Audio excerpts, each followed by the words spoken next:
nta kintu na kimwe gishobora kukuruhura umutwaro w'ingaruka z'ibyo wakoze.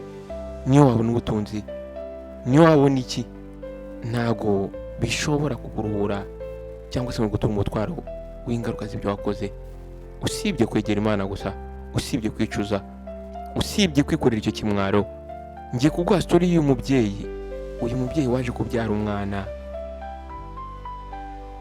akabyara umwana ufite igice kimwe cy'umuntu, ikindi gice ari ingona. Bamwe baravuze bati izi ni ingaruka z'ibyo yakoze, abandi baravuga bati ibi ngibi ni amadayimoni. Ibi bintu byabaye kuri uyu mubyeyi byatunguye abantu bose bo mu gace yaratuyemo, ariko ibyabaye nyuma nagatangaza. Gumana nanjye 5x5 ngo ucire muri make isi y'inkuru yagenze gute, byatangiye gute, byarangiye bite. Nimba usanzwe ubana nanjye kanda like ndetse usharinge ni inkuru, wisharinge bagenzi bawe. Nawe mushyashya nguhaye ikaze kandi subscribe ndetse ukane no kunzogera kugira ngo ujye ubasha kubona ubutumwa bugufi igihe cyose kizeho iyindi nkuru. Wakoze guhitamo Behind Words Terrace. Reka dutangire inkuru yacu, tuyitangire hano muri Michigan.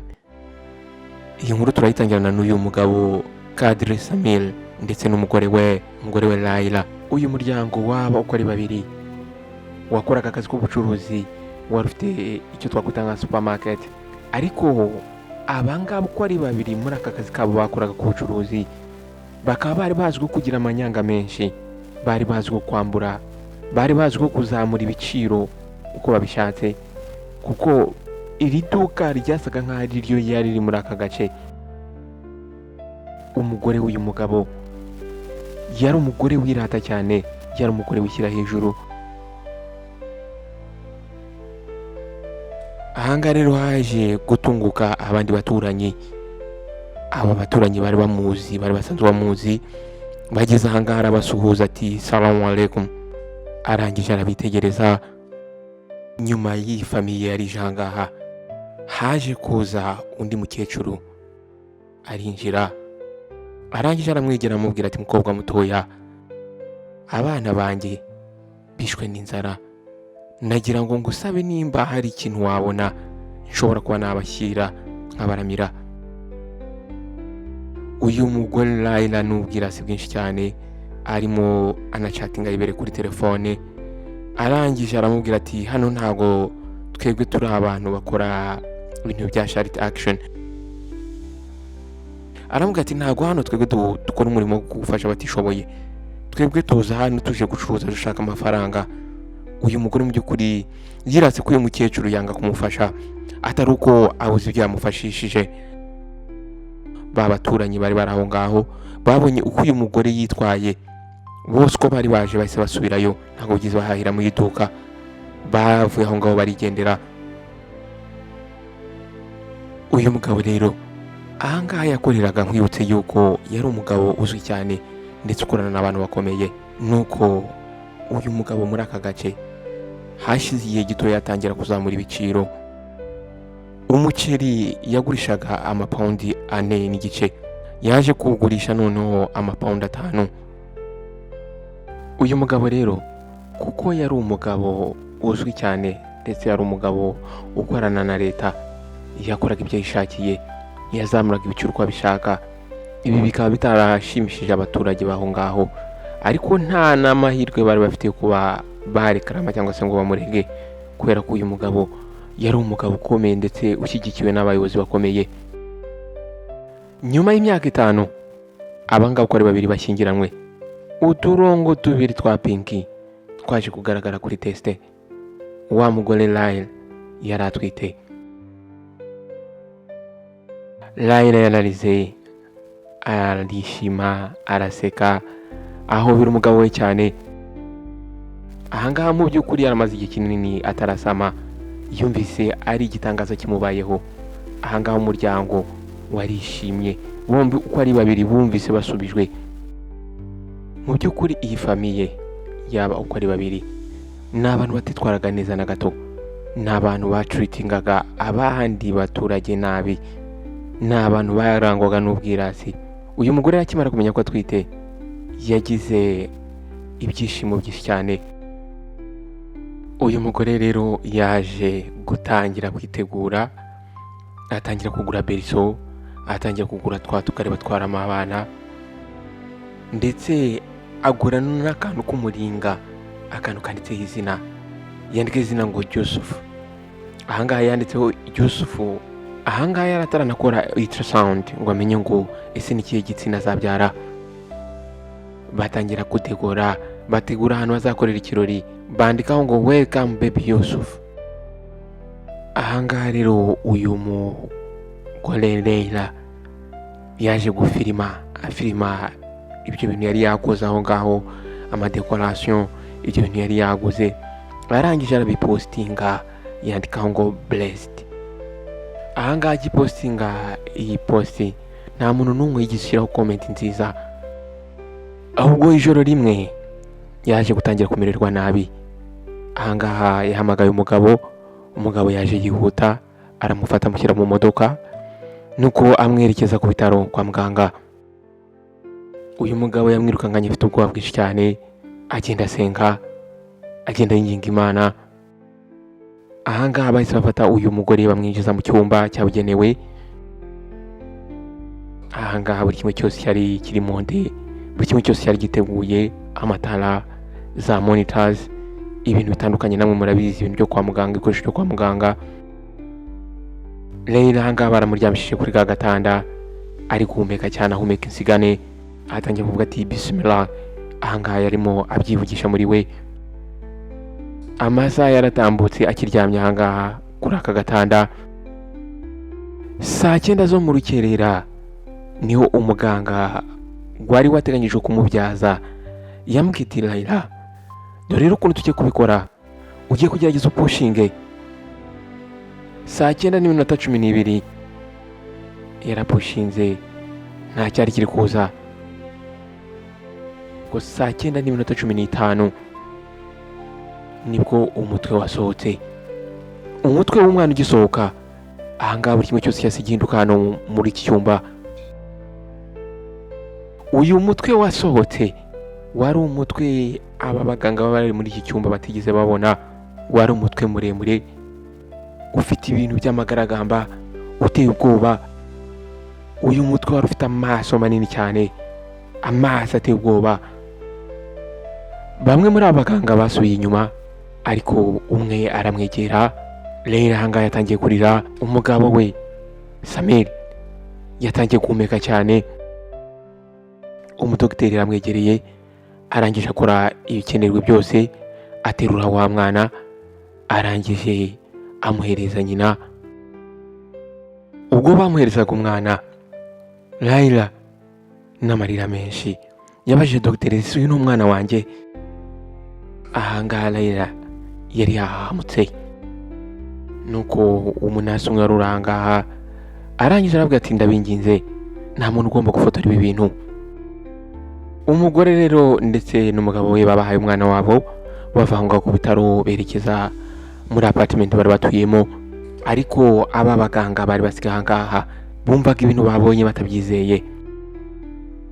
Bamwe batangiye kujurajura, bamwe bakavuga bati ni ibintu bishobora kubaho, bamwe bakavuga bati n'umuvumo w'Imana, abandi bakavuga ati ni amadayimoni.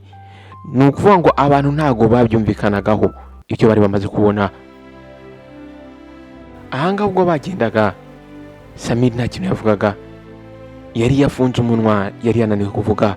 Ahangaha uko ari babiri bakivanga kuri ibi bitaro, bataragera no mu rugo, abantu bari batangiye koherezanya amamesaje. Batangira kuvuga bati umugore yabyaye umwana ufite igice kimwe cy'umubiri ndetse ikindi ari ingona.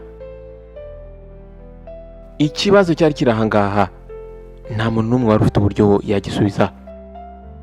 Ese bisobanuye iki nimba ikintu uhuye nacyo mu bwana bwawe ari reflection, ari umwana wawe? Ibi bihuha rero byaje kuzenguruka ahangaha mu mujyi, buri umwe wese aza kumenya ibyari byabaye. Buri umwe wese yaravugaga ahangaha muri mujyi ati umwana yavutse afite umutwe w'ingona.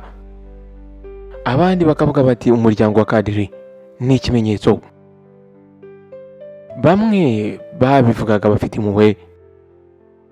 Ahangaha rero mu rugo haba Layla haba Samir bose baryamanaga n'uyu mwana bari babyaye. Uyu mwana iyo yariraga mu ijwi rinini cyane ku buryo n'abantu babaga batuye muri zo apartment ntabwo babasha gusinzira. Uyu mwana kumugaburira kumuha ibyo kurya byabaga ari intambara. Uyu mwana bamujyanaga kwa muganga naho byabaga ari intambara. Uyu mwana Yusuf yaje gukura byihuse. Amaze gukura iyo yagendaga aho ngaho ari kugenda mu nzu apartment yose yaranyeganyegaga. Iyo yariraga abandi bana bagiraga ubwoba. Yariraga ijwi rye rikamera nk'iry'inkuba. Yarariraga ibirahuri bikameneka. Yari umwana udasanzwe. Ahangaha rero byaje gutera ikibazo. Ahangaha rero muri quartier aho babaga abantu batangiye kubahunga. Kuri ya shop aho bacururizaga abagore batangiye kujya bavuga amagambo bavuga bati abangaba Imana yarabahannye. Uriya mwana babonye n'umuvumo. Abantu bacaga aho ngaho kuri iyo shop aho bacururizaga abana b'abahungu bakaca bavuga bati famiye y'inyamaswa. Layla iyo yabyumvaga ibintu yumvaga babaye cyane. Uyu mugore wahoze yumva ari kitabashwa, wahoze yumva ari umuntu ageze ku nzozi ze, yatangiye gucika intege. Yatangiye kumva noneho ari umuntu udafite agaciro muri uyu mujyi. Abangaba rero baje kubura abakiriya burundu. Baza kugeraho noneho no kugurisha agafuka k'umuceri batakibishoboye. Aba uko ari babiri baje guhomba. Layla wahoze akunda gukoresha za social media yarigize umwamikazi. Ahangana account ze yagiraga zose yarazisibye. Ntabwo yarakisohoka hanze. Yagumaga mu nzu akagumana n'umwana we Yusuf ndetse atangira kujya asoma Korani. Rimwe na rimwe yabaga ari gusoma Korani uyu mwana Yusuf yahumekaga neza.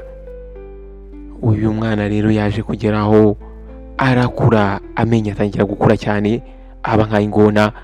Ahangaha amajoro yose yatangiye kujya mabi cyane.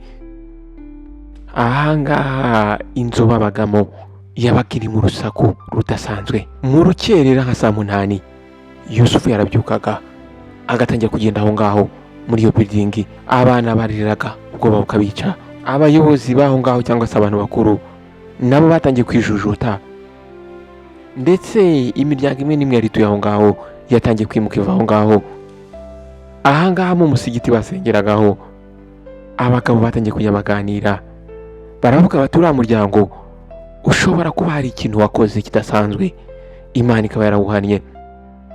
Babandi bakavuga bati biriya byabaye kuri uriya muryango ati natwe bishobora kutubaho igihe twirengagije abo turi bo. Ahangaha muri apartment babagamo uyu mugore yinginze umugabo we aravuga ati waretse tukava ahangaha. Aravuga ati ntabwo dushobora kuguma ahantu, buri umwe wese aratwanga. Ariko Samir ntabwo yashaka kuva ahangaha. Yabajije umugore we ati ese nituvanga turajya hehe? Ese ninde uzemera kutwakira? Aravuga ati uyu mwana ni uwanjye, aracyari umuhungu wanjye. Ariko ntabwo bari bakijya ahandi bacururizaga, bari barahombye. Nuko uwa gatanu umwe bafashe wa mwana Yusuf bamujyana ku musigiti. Ubwo rero ubwo bari batangiye amasengesho, uyu nguyu Layla yarafashe umwana we. Imamu yatangiye kwigisha, atangira kwigisha ukuntu abantu batakagombye kujya basuzugura abandi cyangwa ngo bitwaze ubutunzi bwabo bafata abandi bantu nk'ibyo ntazi. Ahangaha aya magambo yavuze uyu mugore Layla yumvise ari nkaho ari cyo bamukishijemo, yumvise ikimwaro kimwishe. Ahangaha yumvise ibitugu bye biremereye kubera ukuri yari yumvise. Ahangaha Yusuf yatangiye kuriramo gakeya, atangira gukanura amaso cyane. Nuko uyu mugore Layla arangije aravuga ngo astaghfirullah. Yafashe Yusuf arangije amwegereza, nuko atangira kwinginga Imana. Ubwo amasengesho yarasojwe nta muntu n'umwe wabegereye.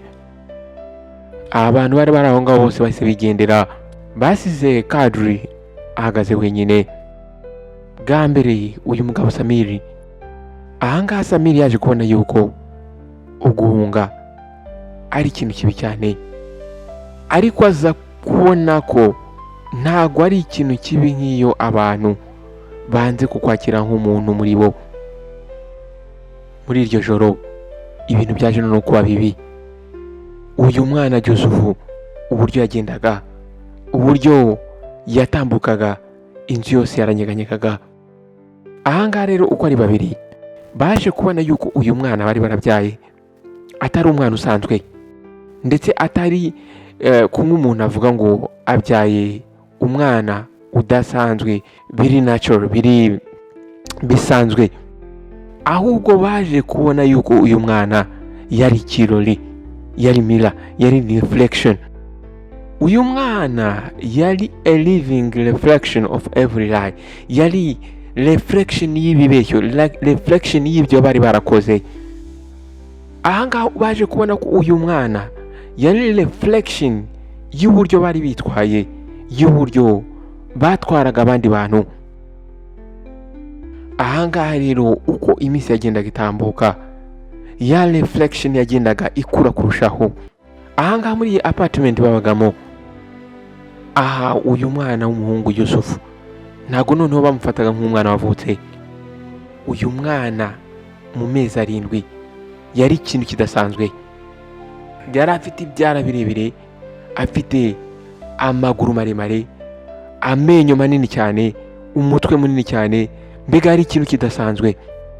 Yari ijwi ryatumaga abaturanyi bose bafunga inzugi bakazikanira iyo bwabaga bwije. Umunsi umwe abantu baje kugira amatsiko bajya kuri ya shop yabo aho bacururizaga. Umwe muri bo yaje kujya inyuma, aca inyuma muri nkaho wakwita muri magaze, ariko ibyo yasanzemo byaragahumamunwa. Baje gusanga uyu mugabo wa Layla yarakoreshaga imyuka mibi kugira ngo abashe kubona abakiriya. Yakoreshaga ya myuka bavuga y'amashitani kugira ngo abakiriya babe benshi ndetse atera imbere. Ahangaha inkuru zaratambutse, abantu bose barabimenya. Abangabo uko ari babiri baje kwicwa n'ikimwaro, baje kubura aho bajya, babura aho bahungira. Ahangaha uyu mugore ubwo yamenyaga ibyo bintu, uyu mugabo ibi bintu yakoraga ntabwo yari yarabyetse umugore we. Umugore we ntabwo yari azi ibanga riri inyuma y'ubwo butunzi. Aho rero umugore yabimenyaga yaje kurira cyane, agahinda karamwica. Uyu mugabo Samir arangije apfuka imbere y'umugore we, amusaba imbabazi, aramubwira ati mbabarire, ibi byose nabikoze mbikora umuryango, ibi nabikoraga nifuza ko twabaho neza. Uyu mugabo rero yapfukamye imbere y'umugore we, atangira kumubwira uburyo yamucaga inyuma, atangira kumubwira uburyo yaryamanye n'abagore benshi cyane nk'ibitambo kugira ngo abashe guhabwa izo mbaraga, abashe guhabwa imbaraga zo kubona abakiriya ndetse no kubona amafaranga menshi. Uyu mugore yaratunguwe, agahinda karamwica, yumva ibitugu bye biraremereye, yumva abuzakwirwa. Nuko umunsi umwe ari kuwa gatanu, imamu yaje kuzangaha mu rugo rwabo. Nta magambo ateye ubwoba yaraje kuvuga, yaje ari kumwe n'abandi bavandimwe babiri bakuru musigiti. Nuko ageze ahangaha, imamu yarababwiye ati uyu mwana wanyu ntago ari umuvumo, ahubwo ni mirror, ni reflection, ni miruwari, ni kirori. Mwebwe rero uko muri babiri mwagagombye guhitamo umwanzuro, mukamenya uko mwitwara igihe Nyagasani abashyize imbere iyi miruwari. Nuko imamu arangije arababwira ati njyewe kuri jye nka imamu icyo nababwira nuko mwakwicuza, mugasaba imbabazi abo mwagiriye nabi, ndetse mugasaba imbabazi Imana.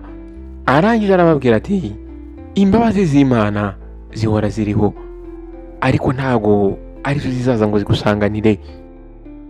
Ahangaha Samiri yarebye hasi ndetse abura imbaraga zo kurebana na imamu. Layla ahangaha yarateruye Yusufu aramwegereza cyane. Nuko ukwezi kwakurikiyeho ahangaha uyu muryango wa Kadri waje gufata umwanzuro. Uyu mugabo Samir yaje kuvuga inkuru ye, avuga uko yatangiye ibi byose, atari ukugira ngo amenyekane, ahubwo ari ukugira ngo yicuze. Ahangaha rero yaje gufata umwanzuro, aragenda ashaka imiryango yose yahemukiye, abo yagiye yambura, abapfakazi, abantu batandukanye yagiye agirira nabi. Umwe kuri umwe yagiye abasubiza ibyabo, abasubiza ibyo yabambuye. Umwe kuri umwe yagiye abasaba imbabazi, ndetse abo yari yarambuye yagiye abasubiza ibyabo. Bamwe barayakiriye, ariko abandi barabyanga, baramubwira bati turakuhire nawe, turagufashije. Ariko abo bose babonaga ko uyu mugabo Samir yahindutse. Ahangaha Leila wabagaho nk'umwamikazi, wahoraga kuri telefone, kuri za social media, wabagaho nk'umugore w'umukire, yaje guhitamo kujya amara igihe cye cyose ari ku musigiti mu gikoni, ari guteka ibyo kurya byo gufasha abantu batishoboye, abashonje, ababa mu muhanda. Yaje guhitamo ko igihe cye cyose azajya kimara akora ibintu byiza, akora imirimo y'urukundo. Ahangaha mu by'ukuri yumvaga nta kindi kintu yakora usibye kwegereza Imana, ndetse no kwinginga Imana ikamubabarira ku byo yari yarakoze. Yusufu rero ahangaha yakomeje ari wa mwana udasanzwe, yari afite umutwe w'ingona, wa mutwe wakomeje gukura cyane. Umubiri we rero yarameze nk'umwana w'umuhungu uri mu wiga kugenda, ariko adahaguruka, ahubwo agenda akambakamba. Yakomeje kugira amenyo maremare, agira umurizo muremure. Ijoro ryose uyu mwana iyo yahumekaga, iyo yariraga, abantu baburaga amahoro. Ariko uyu mwana hari ikintu yaje guhindukaho. Ntabwo yongeye kujya arakara, cyangwa se ngo agaragaze ko afite uburakari. Rimwe na rimwe nyina yasomaga Korani, uyu mwana yaratuzaga, ndetse uyu mwana yafataga ikiganza cye akagikoza kuri mama we. Abaturanyi nabo batangiye guhinduka, ubwo bajyaga babona uno mwana bakamwisotinga, bakamuvuga nabi. Batangiye guhinduka, baza kubona ko nubwo ari umwana udasanzwe, ariko ari igeno, ari ikiremwa. Mu by'ukuri bari bagitinya uyu mwana Yusufu, ariko ntago bari kwirengagiza ko uyu muryango wari warasabye imbabazi. Ahangaha bavugaga amagambo atandukanye, bavuga ko uyu muryango wavumwe. Baje guhindura noneho, batangira kubona ko ari inkuru idasanzwe, ndetse inkuru yo kuvugwa, ndetse inkuru yo kwigisha abantu. Baravugaga bati ntuzigere uhemuka, ntuzigere usuzugura abakene, ugomba kwibuka ibyabaye ku muryango wa Kadri. Ayo ni amagambo babwiranaga hagati yabo. Ababyeyi batangiye kujya bigisha abana babo uburyo bakagombye kwitwara muri society. Bakababwira bati ntabwo ari byiza kwishyira hejuru. Bakababwira bati ibi byose wakwigira, nta kindi bishobora kukungura usibye kukwangiza, usibye umuvumo. Nuko umugoroba umwe imamu yongeye kuza, aza kubasura mu rugo. Yageze ahangaha rero arangije yicarana n'uyu mugore ndetse n'uyu mugabo. Nuko arangije arababwira ati Nyagasani agerageza ibiremwa bye mu buryo butandukanye. Bamwe hari igihe abagerageza abicishije mu butunzi, hari igihe abicisha mu burwayi, ndetse hari igihe abicisha mu bana babo. Ariko ikibazo ni gute witwara muri ibyo bigeragezo? Ese ujya hafi y'Imana cyangwa se urayihunga? Nuko Samir arangije yubika umutwe, arangije abaza uyu mugabo, abaza imamu ati se uratekereza Nyagasani azatubabarira? Nuko imamu aramubwira ati nimwicuza kandi mukicuza neza mufite n'ubushake, Imana izababarira. Aha muri aka gace bari batuyemo ntago bigize bibagirwa inkuru y'abangabo uko ari babiri. Buri wa gatanu iyo bajyaga ku musigiti baganiraga kuri iyi nkuru. Aba bose baravugaga bati Yusufu yabaye ikimenyetso gikomeye cyane, ikimenyetso cyo kutishyira hejuru, ikimenyetso cyo kutitwara nabi muri society. Ariko bakavuga bati ku babyeyi be Samir ndetse na Layla byari bitandukanye cyane. Ahangaha uyu mwana w'umuhungu yari miroir, yari reflection, yari umwarimu, ariko nyuma y'ibyo byose yari n'umwana wabo. Isomo ryasigaye kuri iyi incident ntabwo ryigeze ryandikwa mu gitabo, ahubwo ryanditswe mu buzima bwa buri munsi. Nta butunzi, nta kumenyekana, nta kintu na kimwe gishobora kugukiza uburemere bw'ingaruka z'ibyo wakoze, usibye kuvugisha ukuri, ugasaba imbabazi, ndetse ukiyunga n'abo wabikoreye. Ndetse rimwe na rimwe hari igihe Nyagasani atwoherereza ubutumwa akatwibutsa kuko turi kwitwara atari kwiza. Ahangaha rero nkeka ko ari amahirwe abaduhaye kugira ngo tugire umwanya wo kwicuza, ndetse tugire umwanya wo kwiyunga n'abo tutitwaraho neza. Nshuti bavandimwe, ndabashimiye kuba mwafashe umwanya wanyu mukumva iyi nkuru nabateguriye. Nizere ko hari ikintu mwigiyemo kandi gikomeye cyane. Nimba hari ikintu iyi nkuru ihinduye muri wowe, nyandikira muri comment section umbwire icyo wavanyemo. Ndabashimiye rero, Imana ibahe umugisha kandi mukomeze kwitwara neza, mukomeze kumenya ko kwicisha bugufi ku byo waba ufite ibyo ari byo byose, kubana neza n'abandi ari cyo kintu cya mbere. Kandi mwibuke yuko nta kintu na kimwe gishobora kugukiza uburemere bw'ingaruka z'ibyo wakoze. Mwakoze rero guhitamo Behind the Wall Stories. Nawe utaha, ndabakunda cyane. Ciao ciao.